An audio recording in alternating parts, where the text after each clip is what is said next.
Today on General Hospital, both Drew and Willow take the stand, and with Gio's help, Kai and Trina learn who the shooter is at Sunny's.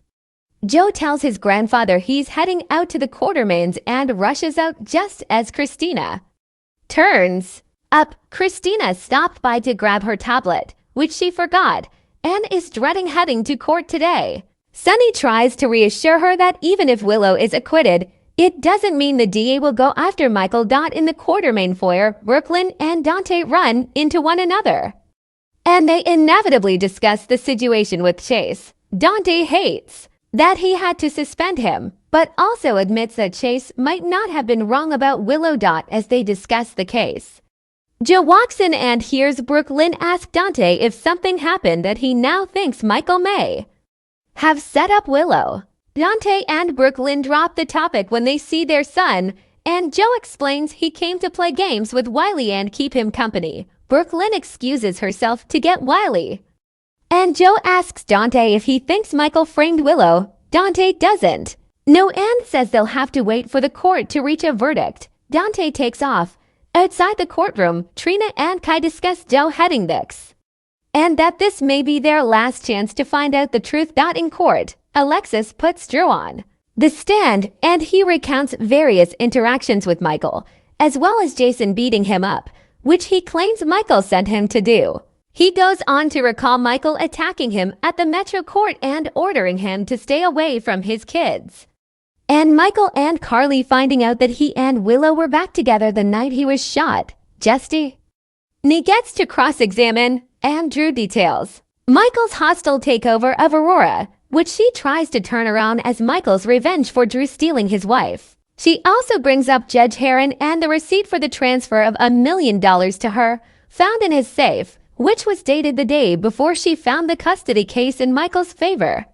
She suggests Drew wanted to keep Willow away from her kids and all to himself. Drew argues that Michael framed him for that.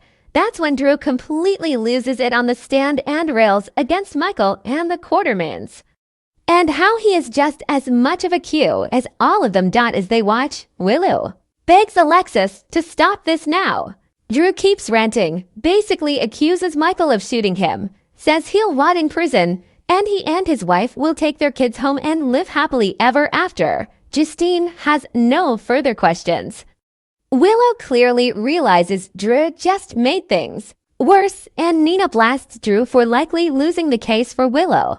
The judge calls a recess. Back at the Brooklyn sets Wiley and Joe up with video games. She explains to Joe that the boy has a phone he's obsessed with and won't let him out of his sight. When Michael leaves the house, Brooklyn just hopes for Wiley and Amelia's sake that the truth comes out soon. Joe then recalls that Sunny is making chicken piccata tonight, so she decides to go help him cook, as it's her favorite dish and Sunny's is the best. Eventually, Trina messages Gio's phone and tells him it's time.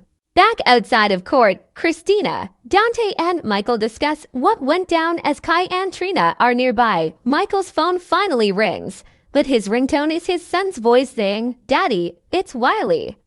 Pick up, Joe is on the other end and claims he wanted to make sure Wiley is allowed to play a certain video game, and Michael says he is. Christina asks her brother about his fancy personal ringtone, and he says he had it set up back in Germany.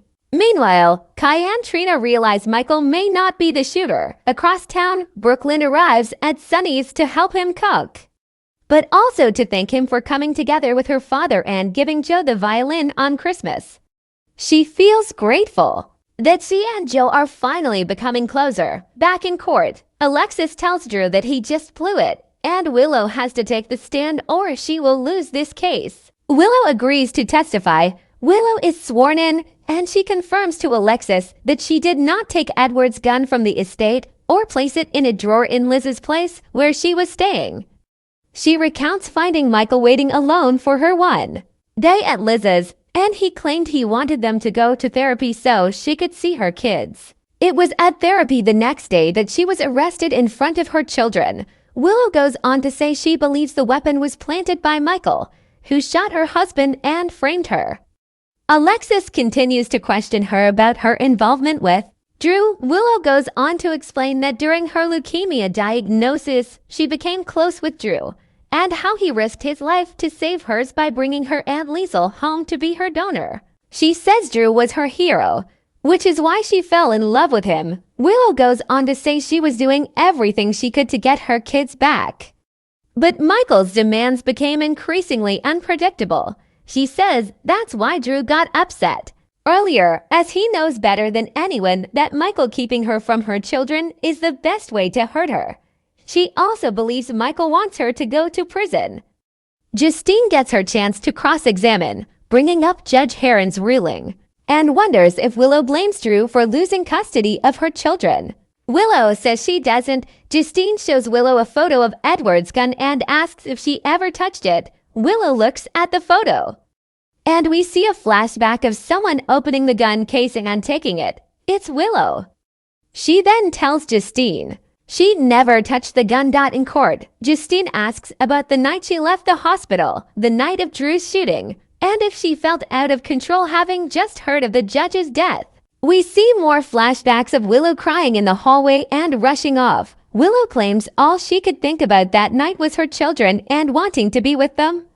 When questioned about her drive, Willow only says she was emotional and doesn't remember where she went. She also says she talked to no one on her phone that night, but Justine says phone records show her cell phone pinged the tower within 5 miles of Drew's house. As Willow claims she doesn't know where she went and she didn't stop anywhere. We see more flashbacks that she, in fact, did stop her car, and she took the gun from her glove compartment. Justine asks if her life has improved since Drew came into it. Willow says her life isn't perfect, but she knows Drew loves her and would do anything to keep her family together. Justine asks Willow what she would do. Willow admits she'd do anything. We see more flashbacks of that night, confirming that Willow indeed shot Drew. Alexis rests her case. The judge calls it a day, and the jury convenes. Back at the Quartermains, Wiley asks Joe for some cookies, so he leaves to get them. That's when the boy picks up his phone. Back in court, Willow's phone rings, and it's Wiley. She picks up and tells the boy she will be with him soon. Trina and Kai are stunned when they hear Willow's ringtone, for the boy is Twinkle Twinkle Little Star.